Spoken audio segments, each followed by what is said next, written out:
आज लग रहा है। Okay.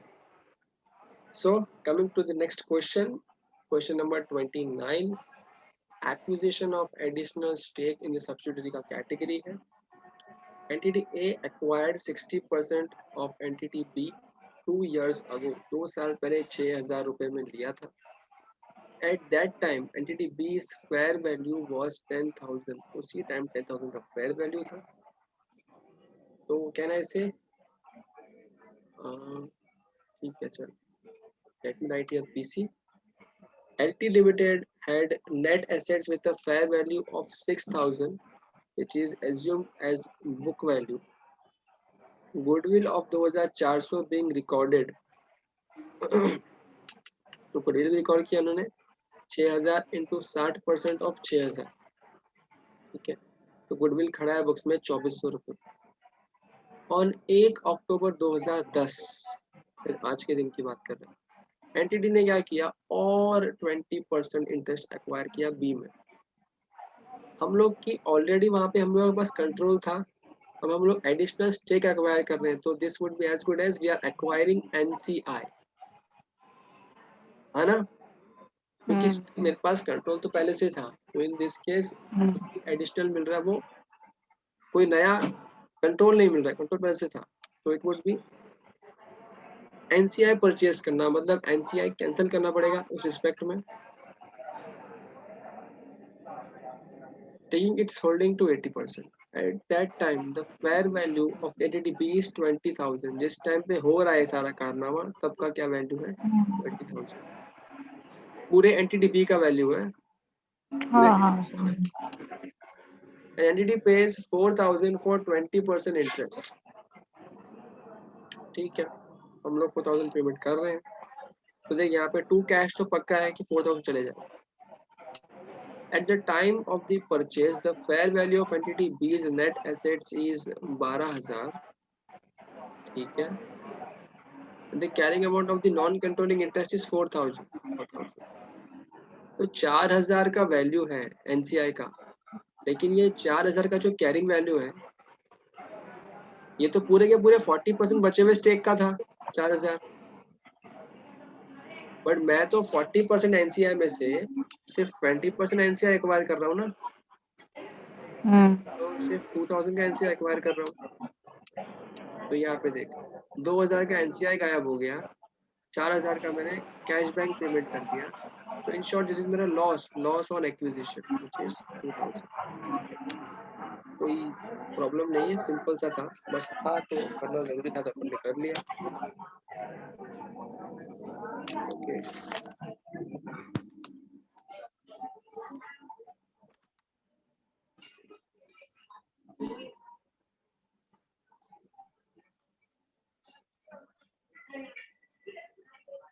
अच्छा, इसमें ना ये क्वेश्चन अपन ने सेम पहले किया ऐसा वाला क्वेश्चन, लेकिन इसमें ना सॉल्यूशन में नया पैरा ऐड किया. ये पैरा एक बार देख लेना चाहिए. This illustration mentions 2 types of fair value. Fair value of entity B and fair value of net assets of entity B. है ना, It should be borne in mind that 2 fair values are different concepts. The former is used for the purpose of determining the consideration to be paid for purchase.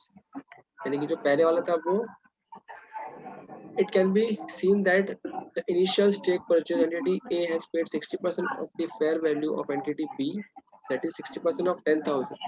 Further, for the second per transaction, entity A paid 20% of the fair value of entity B. 20% मतलब क्या था, यहाँ पे 20,000 का value था, उसका 20% हमने कितना दिया है, 4,000 रुपए दिए. The later, that is fair value of entity B, is used to purpose of accounting. It can be seen that goodwill arising on acquisition of entity B is determined as difference between consideration paid is 6,000 and entity A on the 2,400. The fair value of assets after date of acquisition, that is 12,000, in this illustration is not relevant for accounting purpose. Of course, वो relevant बनेगा भी कैसे? ये जो extra बताया इन्होंने 12,000, time of purchase B का 12,000 value है, इससे मुझे क्या फर्क पड़ता है? I don't care actually. ठीक है, ऑल्दो एंट्री वही है जो सिंपल एंट्री पहले थी, वही एंट्री आज है. थोड़ा एक्सप्लेनेशन बढ़ा दिया है, but I don't think it's that important कि अपन उतना उस पर ज़्यादा घुस के रहे. Here we have lost control of a subsidiary in 2 transactions. ये नया है. This is something very new. Okay. MN Limited was holding 80% stake in UV Limited. Okay. Now, अच्छा 80% stake में hold कर रहा था, ठीक है. Now MN Limited has disposed of the entire stake in UV Limited in 2 different transactions. 2 transactions के अंदर मैंने स्टेक को बेच दिया. एंटायर स्टेक बेच दिया मतलब कंट्रोल जा चुका है. ट्रांजेक्शन 1 25% सेल बेचा और 2.5 लाख में बेचा. ट्रांजेक्शन 2 55% और बेच दिया, 5.5 लाख. आइडियली दीपा अगर सम यहीं पे खत्म हो जाता, आगे सम नहीं होता, तो अपन ने जैसे किया आज तक वैसा करते. We would have assumed कि ट्रांजेक्शन 1 जो है ये ट्रांजेक्शन 1 पहले हुआ होगा और ट्रांजेक्शन 2 कुछ टाइम बाद हुआ होगा, जिसके अंदर अपन ये एज्यूम करते हैं कि ट्रांजेक्शन 1 जब 25% स्टेक खाली बेचा है, उसका मतलब ये है कि फिर भी कंट्रोल तो रह जाएगा, 5% बाकी रह जाएगा. तो जब 25% बेचेंगे it would be creation of NCI बन रहा है. और फिर जब 55% और बेचेंगे सेकेंड ट्रांजेक्शन डेट पे, तो अपन मानेंगे कि अब कंट्रोल जा चुका है. Mute yourself from your side, बहुत आवाज आ रहा है पीछे से. ओके. हम जनरली यही करते हैं, लेकिन इस क्वेश्चन में कुछ और लिखा है, आगे देखते हैं. Both the transactions have happened within the period of 1 month. मतलब कहीं ना कहीं दोनों ट्रांजेक्शन एक ही टाइम पे हुए. 1 month is considered same time only. हो सकता है ना कई बार अपन ने तुरंत बोल दिया, डिक्लेयर कर दिया हमको तो माल बेचने का है, हमको स्टेक बेचने का है, लेकिन जरूरी थोड़ी 80% स्टेक खरीदने वाला एक आदमी मिल जाए. हो सकता है 2 आदमी सेपरेट ढूंढने पड़े, हो सकता है ढूंढने ढांढने में थोड़ा टाइम लग जाए, लेकिन मैं तो जब बोल रहा हूँ मुझे पूरा ही बेचना है, तो it is as good as मैं तो पूरा बेच ही रहा हूँ ना. In accordance with the guidance given in India 610, both the transactions have been accounted as a single transaction. मतलब कंट्रोल पूरा एक ही साथ गया, यही मान के ट्रांजेक्शन को करना है. Net assets of UMI Limited and NCI on the date of both the transaction was 9 lakh and 180. ये दोनों मिला के, बिकॉज एक ही एंट्री मारनी है तो मेरे पास कलेक्टिव है कि नेट एसेट्स 9 लाख था और NCI 180 था. Assuming there were no earnings between the period, simple है दोनों साथ में हुए तो अर्निंग हुआ भी नहीं बीच में. How MN should account the transaction? अब मुझे एक सिंगल ही एंट्री में या सिंगल कंट्रोल पास जाने की एंट्री मारनी है. मैं आइडियली क्या एंट्री मारूंगा, मेरे को पैसा आ रहा है बैंक अकाउंट डेबिट कितने में, 2.5 लाख और 5.5 लाख, 8 लाख रुपया आ रहा है. 2 मेरे पास जो एसेट्स है वो जा रहे हैं, तो नेट एसेट्स जो खड़े हैं बुक में 9 लाख के, अब वो चले जाएंगे, मैं CFS नहीं बनाऊंगा.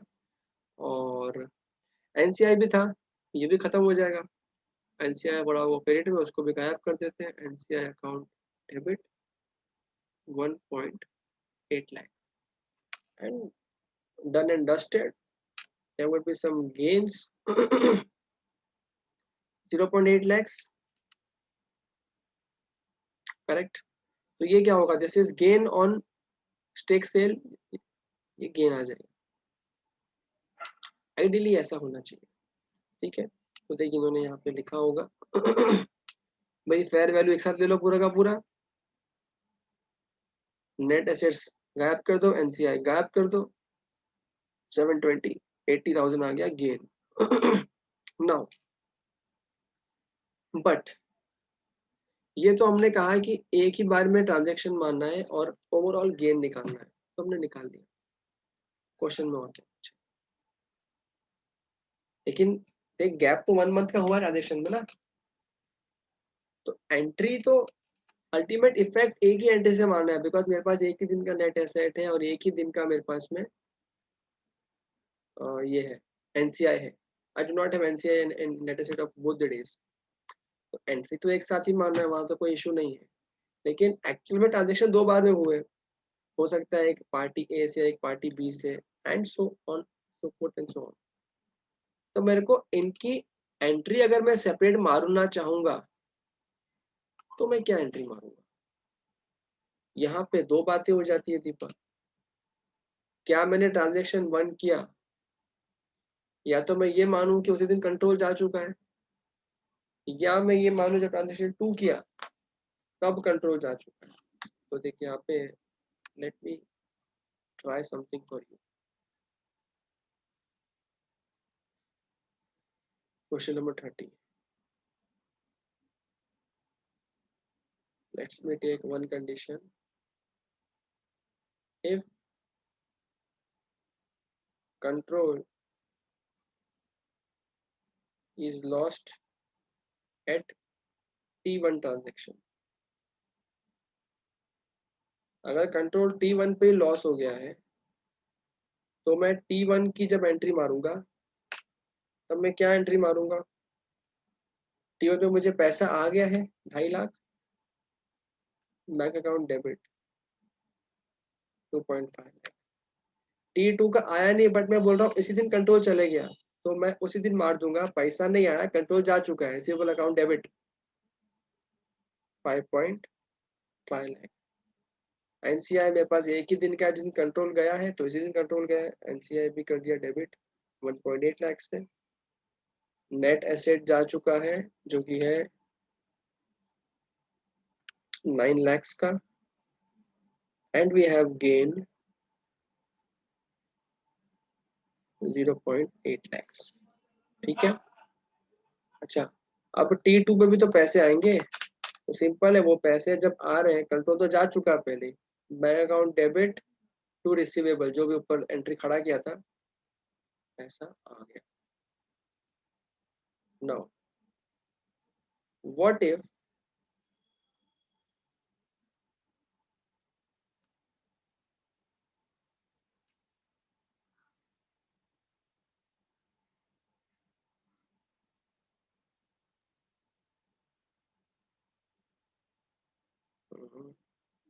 ठीक है, यहाँ पे बात करते हैं।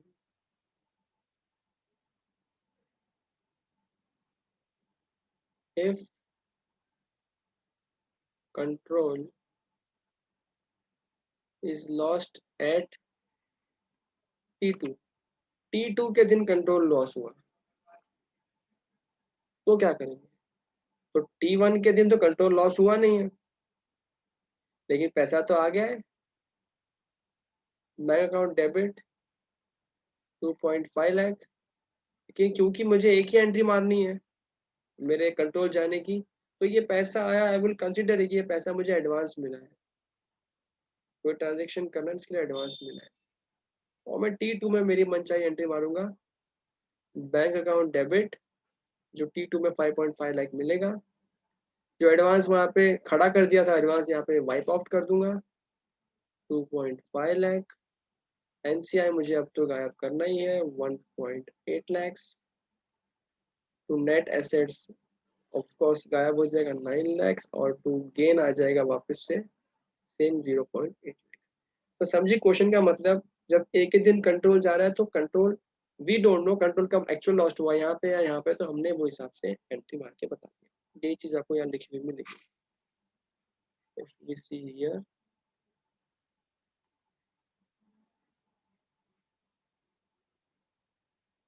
if MN loses control over UV Limited on the transaction 1, then above gain is recorded on the date of transaction 1, and MN will stop consolidation UV from that date. The consideration 5.5 is receivable.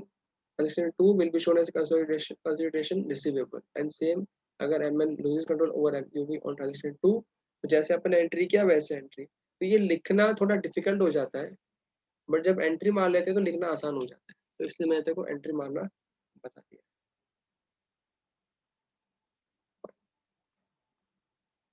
Next, question number 31, an entity ceases to be an investment entity. Now, ये क्या चीज है? ये क्या चीज है? अपन ने थोड़ी देर पहले सीखा था इन्वेस्टमेंट एंटिटी मतलब क्या होता है, और वहां पे सीखा था कुछ एग्जेम्पशंस मिलते हैं उसको। वो एग्जेम्पशंस भी 3 फीचर्स पे डिपेंड करते हैं, 3 कंडीशंस पे डिपेंड करते हैं। If those conditions are not met या any of the conditions is not met, तो entity need to consolidate books of account as usual in normal course of business, they should। अब इसमें कैसा होता है ना, 31 और 32 दोनों एक ही बारे में बात करेगा, if I am not wrong.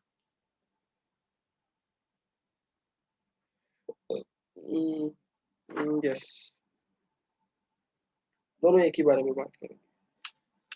तो what I do is I will give you a summary here itself, तो तुझे काम आएगा जीवन में।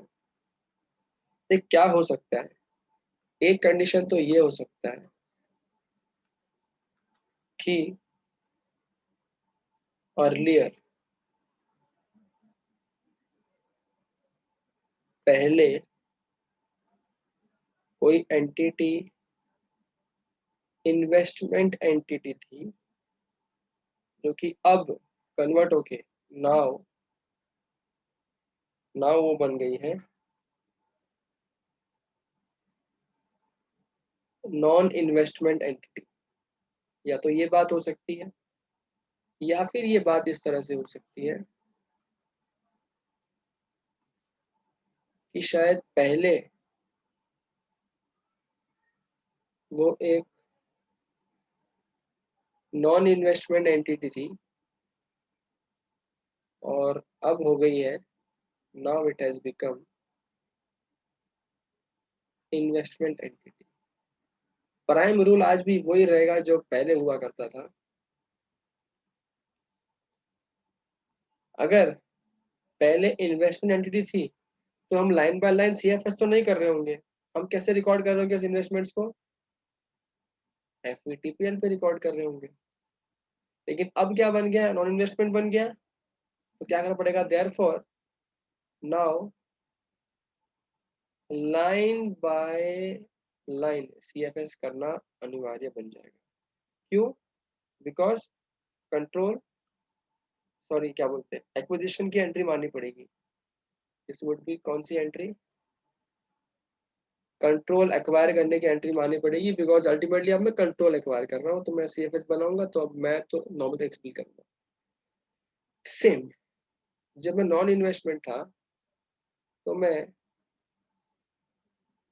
लाइन बाय लाइन सीएफएस बना रहा था, बट अब मैं इन्वेस्टमेंट में कन्वर्ट हो गया हूँ और प्रूव भी कर चुका हूँ खुद को। अब मैं क्या करूंगा, अब मैं बनाऊंगा एफबीटीपीएल। ठीक है, अब जब मैं एफबीटीपीएल बनाऊंगा तो मैं अब यहाँ फिलहाल पहले एंट्री क्या एंट्री मारूंगा, this would be as good as stake sale, है ना। यहाँ पे कंट्रोल एक्वायर करने का एंट्री था, मतलब हो सकता है क्या होगा ही, गुडविल वगैरह आ सकता है कंट्रोल एक्वायर करने के प्रोसेस के अंदर, क्योंकि मेरे पास एफपीटीएल में वैल्यूड है और अब मैं कितने का क्या ले रहा हूँ, अब एनसीए वगैरह सब कुछ मेरा गुडविल आ सकता है। लेकिन यहाँ पे पहले से जो भी था गुडविल एनसीआई सब कैंसिल हो जाएगा, क्योंकि अब तो स्टेक ही बिक गया है पूरा का पूरा। तो इसमें नया कुछ नहीं है दीपा, इट्स जस्ट दैट इन्होंने नाम बदल दिए हैं, investment to non investment and और vice versa.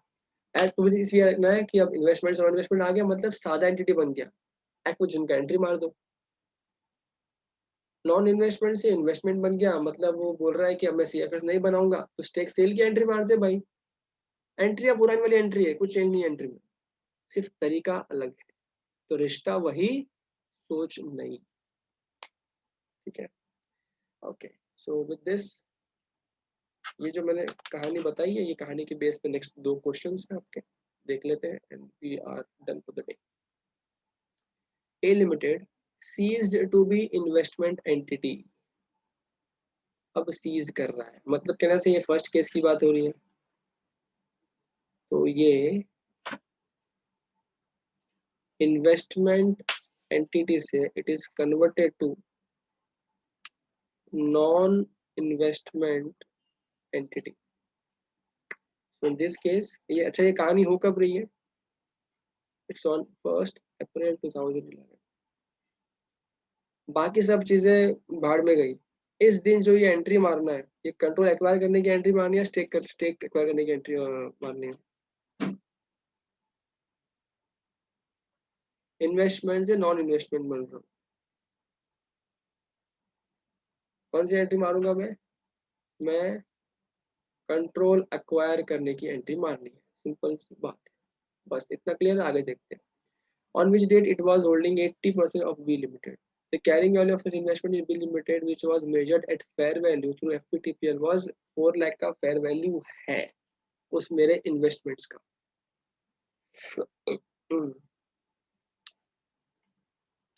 The fair value of NCI भी दे दिया है सामने से 1 लाख रुपीस, ये सब मुझे क्रिएट करना है अभी। The value of, let us start passing entry also ना। क्या करते हैं अपन, NCI क्रेडिट कर देते हैं, तो NCI 1 lakh. The value of subsidiaries identified net assets as per Ind AS was 450, क्योंकि मुझे कंसोलिडेट करना है तो मुझे एंट्री मारनी पड़ेगी, तो नेट एसेट्स हो जाएंगे डेबिट, ये डेबिट हो जाएंगे 4.5 लाख से। Determine the value of goodwill and pass the entry on the date of change in status of investment entity, or assume that NCI interest is measured at fair value method. Okay, खुद बता दिया और मुझे ऊपर fair value दिया आपके, तो मैं चुपचाप उससे काम कर लूँ। ओके,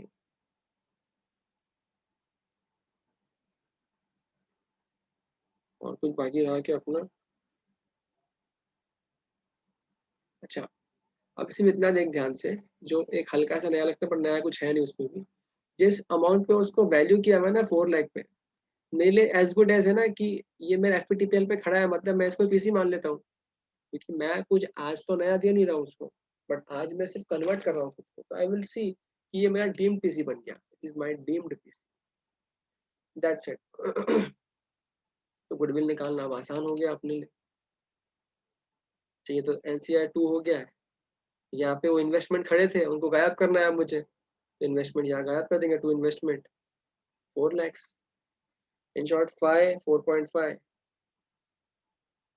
मैं ऐड कर रहा हूँ क्या, 4 5 बराबर है 5, तो ये 0.5 का क्या बन जाएगा, गुडविल बन जाएगा। नॉर्मल सी एंट्री जो पहले हुआ करती थी, ये उन्होंने यहाँ पे एफ फॉर्म में दे दिया है। 4 लाख का पीसी, ये एनसीआई, सामने आईएनए, और ये होंगे गुडविल। अच्छा, इन्होंने एंट्री जो मारी है प्यार मोहब्बत के साथ, अपन ने भी एंट्री मार दी, कोई दिक्कत वाली बात नहीं है। 32 is exactly opposite of this earlier one. CD Limited purchased 100% subsidiary for 20 lakhs on 31 मार्च 2011 को परचेज किया, when the fair value of net assets of KL was 16 lakh और गुडविल था 4 लाख रुपीस का, और 20 लाख में परचेज किया। कब का हिसाब किताब है, 31 मार्च 2011। CD limited becomes investment entity 2013 के अंदर, अरे 2 साल बाद में इन्वेस्टमेंट बन गया, मतलब पहले क्या था, नॉन इन्वेस्टमेंट, वहां से क्या बन गया, इन्वेस्टमेंट। इन्वेस्टमेंट कन्वर्ट हो गया ना भाई, क्या करूंगा मैं, चुपचाप मैं स्टेक सेल कर दूंगा, मैं बुक्स पे जो है सब खाली कर दूंगा, तो मेरे बुक में 100% है, तो उसका मतलब क्या होगा, मैं नेट एसेट को क्रेडिट कर दूंगा जो बुक्स में खड़े हैं वो, और बुक में कुछ गुडविल भी खड़ा है, मैं उसको भी गायब कर दूंगा, मेरे को कुछ नहीं चाहिए, कुछ नहीं चाहिए, सब गायब।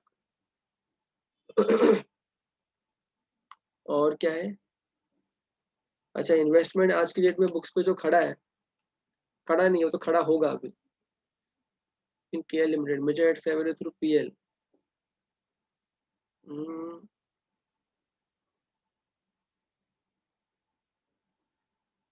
ठीक है, इसको देखते हैं। At the date of change in status, the carrying value of net assets was 19 lakh excluding goodwill. Goodwill के अलावा 9 लाख था, यानी 19 lakhs था, और गुडविल मुझे ऑलरेडी पता है 4 lakhs होगा, तो मैं सब कुछ गायब कर दूंगा, तो as good as fair value of retained interest, जो आज का वैल्यू है मेरा, जो इन्वेस्टमेंट का पार्ट बनेगा पीसी, और मेरा जो एसेट डिस्पोज हो रहा है 19 लाख का वैल्यू प्लस 4 लाख का गुडविल खड़ा ही है पहले से, 23 लाख, सीधा सीधा गेन आ गया 2 लाख रुपए का। ठीक है, तो एंट्रीज पुरानी, बट बस इन्वेस्टमेंट वर्ड को बीच में घुसा के बच्चे थोड़े हो जाते कंफ्यूज, जो कि आपको नहीं होना चाहिए। so far we are good to go and we are done. इसके बाद के जो क्वेश्चन है ऑलरेडी कवर्ड है अपने previous notes में, तो nothing is to be done, and with this we can very well say happily that we are done with consolidation. अच्छा remember, अगर इस वीडियो को कोई और देख रहा है यूट्यूब पे या कहीं पे भी, तो याद रहे ये लेक्चर्स रिकॉर्ड किए जा रहे हैं सिर्फ और सिर्फ हमारे स्टूडेंट्स के लिए जिनको इसकी रिक्वायरमेंट थी। जनहित में जारी वीडियो को यूट्यूब पे अपलोड किया जा रहा है। अगर जो क्वेश्चंस हम करवा चुके हैं, अगर वो क्वेश्चंस आपको फिर भी करने हैं तो आपको करने चाहिए। जो मैंने वीडियो में कहा है वो मेरा और मेरे स्टूडेंट्स को लेके मेरा पर्सनल ओपिनियन है, nothing to do with what you decide to do. It was just a suggestion from my side. So decide accordingly and do the needful. That's it. We are done with CFS.